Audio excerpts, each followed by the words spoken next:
ایک دفعہ کا ذکر ہے، ایک جادوئی سلطنت او نقطہ نگر میں ایک انوکھی اور دلکش ملکہ رہتی تھی جس کا نام ملکہ لاما تھا۔ اس ملکہ کی خاص بات یہ تھی کہ اس کے جسم پر خوبصورت چمکتے ہوئے رنگین دھبے تھے، نیلا، سرخ، سبز اور سنہری۔ جب وہ محل میں چلتی تو ایسا لگتا جیسے قوس قزح زمین پر آتر آئی ہو۔ ملکہ لاما کی یہ دھبے صرف خوبصورتی کی علامت نہیں تھے بلکہ ان میں ایک خاص جادو بھی چھپا ہوا تھا۔ جب وہ کسی غمزدہ بیمار انسان کو گلے لگاتی تو اس کے دھبے روشنی بکھیرتے اور وہ شخص تندرست اور خوش ہو جاتا۔ پوری سلطنت میں لوگ ان دھبوں کو رحمت سمجھتے تھے، بچے ان کی نقل کرتے اور بزرگ انہیں دعائیں دیتے۔ مگر خود ملکہ لاما بہت سادہ دل، نرم مزاج اور رحم دل خاتون تھی۔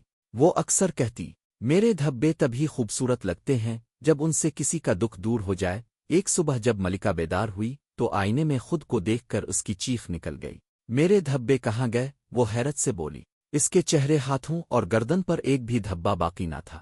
وہ سادہ سی عام عورت کی طرح لگ رہی تھی۔ درباری دوڑتے ہوئے آئے، طبیبوں کو بلایا گیا، جادوگرنی سے رجوع کیا گیا، مگر کسی کو سمجھ نہیں آیا کہ ایسا کیسے ہوا۔ ملکہ غم سے نڈھال ہو گئی، وہ اب کسی کو شفا نہیں دے سکتی تھی۔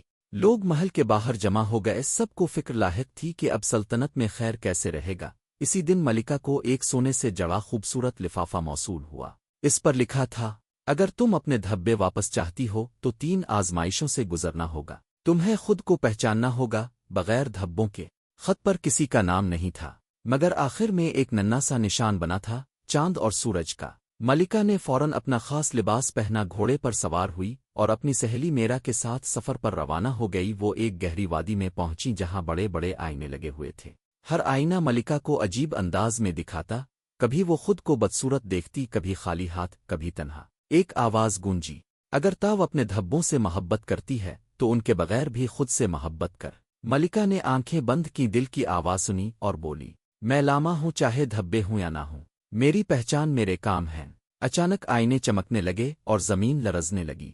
پہلا دروازہ کھلا اور راستہ آگے بڑھ گیا۔ وہ ایک ندی کے کنارے پہنچی جہاں روتے ہوئے بچے اور زخمی جانور موجود تھے۔ پہلے وہ سب کو گلے لگاتی، مگر اب اس کے پاس وہ جادوئی دھبے نہیں تھے۔ میرا نے کہا، اب کیا کریں؟ تم تو شفا نہیں دے سکتی۔ ملکہ خاموشی سے سب کے پاس گئی، ان کی بات سنی، ان کے زخم دھوئے اور ان کے پاس بیٹھی رہی۔ چند گھنٹوں میں سب کے چہروں پر سکون آ گیا۔ ایک بار ہی عورت نے آ کر کہا، تمہارا پیار ہی اصل شفا ہے، دھبے تو صرف ایک ذریعہ تھے۔ دوسری آزمائش بھی مکمل ہوئی، پانی نے رنگ بدلا اور ان کے لیے اگلا راستہ کھل گیا۔ یہ آخری مرحلہ سب سے مشکل تھا۔ وہ ایک پہاڑ پر پہنچی جہاں ایک دیو بیٹھا تھا جس کے ہاتھ میں ایک آئینہ تھا۔ دیو بولا، اگر تم سچ بولو تو دھبے واپس ملیں گے، مگر اگر جھوٹ بولا تو سب ہمیشہ کے لیے گم ہو جائے گا۔ سوال یہ تھا، کیا تمہیں کبھی اپنے دھبوں پر غرور ہوا؟ کیا تم نے کبھی سوچا کہ لوگ تمہیں صرف ان کی وجہ سے چاہتے ہیں؟ ملکہ کی آنکھوں میں آنسو آ گئے۔ اس نے سر جھکا کر کہا، ہاں، شاید ایک لمحے کو میں نے یہ محسوس کیا تھا کہ میری اہمیت میرے دھبوں کی وجہ سے ہے۔ میں انسانوں کی محبت کا صحیح مطلب سمجھ نہیں سکی تھی۔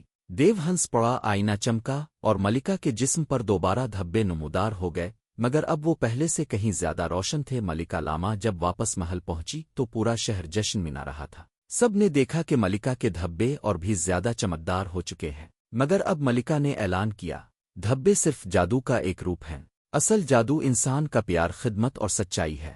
اس کے بعد ملکہ نے ہر گاؤں میں جا کر اسکول اور شفاخانے بنوائے، غریبوں کے لیے دروازے کھولے اور اپنے دل کی روشنی سب میں بانٹ دی۔ اور یوں وہ صرف دھبوں والی ملکہ نہ رہی بلکہ وہ محبت اور سچائی کی ملکہ کہلائی۔ دوستو، اگر آپ کو کہانی پسند آئی ہو تو ویڈیو کو لائک کریں، اپنے دوستوں کے ساتھ شیئر کریں اور ہمارے چینل کارٹون جالی کو سبسکرائب کرنا نہ بھولیں۔